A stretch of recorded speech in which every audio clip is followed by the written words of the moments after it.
स्वर्ण ग्राम आरएसएस आनुकूल्य स्वेच्छाकृत रक्तदान शिविर अनुष्ठित हो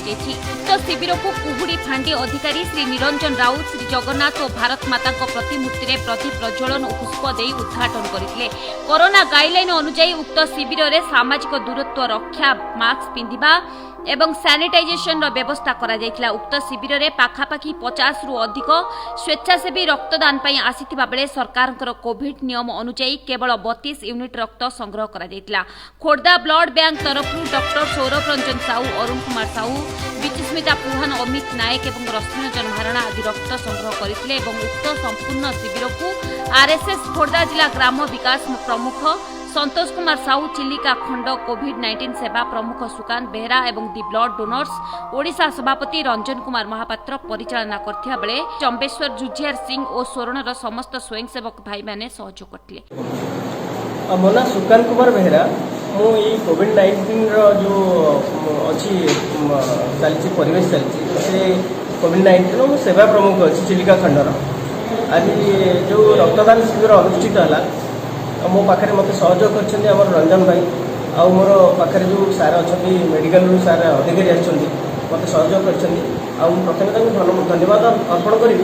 जहाँ बहुत खुशी लगुच आम बहुत मात्रा खुशी अच्छु आम कि सामाजिक कर्म लिप्त रही किसी जो गोटे बुंदा रक्त जो जीवनदान भाव में आम जो अनुभव कर गोटे बुंदा रक्त गोटे अन्यर जीवन बचाई पार से अनुभवटा को आम आखि आगे आनी आम किसी स्वयंसेवक राष्ट्रीय स्वयंसेवक संघर भाई मैंने एकत्रित हो गोटे बैठक करी बाबद में सार को अवगत कर आम गोटे शिविर अनुष्ठान करूँ जहाँ बहुत श्रृंखलित भाव में आम अभिप्राय यही जे जो कोरोनार जो भयभीत विषम परिस्थिति अच्छी ये कोरोनार विषम परिस्थिति में जदि कौन प्रकार जदि कौन जो प्लाज्मा थेरापी हो विभिन्न प्रकार रक्तर कौन अभाव न घटू से अभिप्राय नहीं ही आम बर्तमान यही रक्तदान शिविर अनुष्ठित करूँ। तेणु धन्यवाद आपण मैंने आमको सहयोग कर सहित भी मीडिया जो बंधु भाई मैंने आमको बहुत सहयोग कर बहुत खुशी लगुच।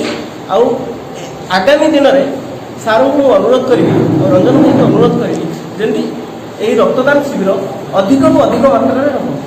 मो ना हूँ Ranjan Kumar Mahapatra the blood donors Odisha president. आज स्वर्णगाम आरएसएस सेवा द्वारा आज ब्लड कैंप होती बहुत सुंदर भाव कैंप आरेंज कराई। तो यही कैंप आरेंज कर ब्लड बैंक में प्रत्येक दिन ब्लड अभाव अच्छी ब्लड अभाव लोक बहुत सारा मात्रा मरुँच छोट प्रयास आरंभ करके आज बहुत सुंदर भाव में 32 यूनिट कलेक्शन कराई आउ यही प्रयास जारी रही प्रत्येक गाँव प्रत्येक विलेज प्रत्येक गाँव में आम बुले मंडल कैंप करने योजना चलू। जहाँ बजर डॉक्टर सार को बहुत धन्यवाद आज सुकांत भाई को बहुत धन्यवाद जहाँ बहुत सुंदर भाव में कैंप आरेंज तार अभिप्राय कौन थी? नहीं बर्तमान जेहेतु लॉकडाउन अच्छी आमर जो नॉर्मल जो कैंप गुड़ा हुए से बहुत कमी जाइए देर इज बहुत सर्टेज रोचे ब्लड बैंक रे लोक बहुत असुविधा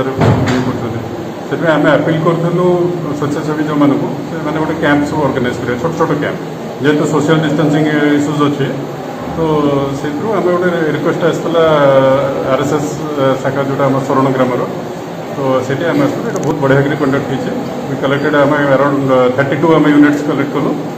जोटा कि बहुत आमको हेल्प कर आगे बहुत लोग आलेसीमिया रोगी प्रसिद्ध रोगी मैंने रक्तहीनता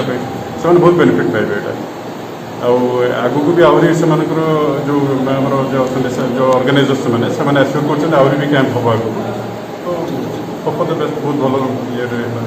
खोर्धा बाणपुर गोविंद चंद्र जाली रिपोर्ट प्रतिज्ञा।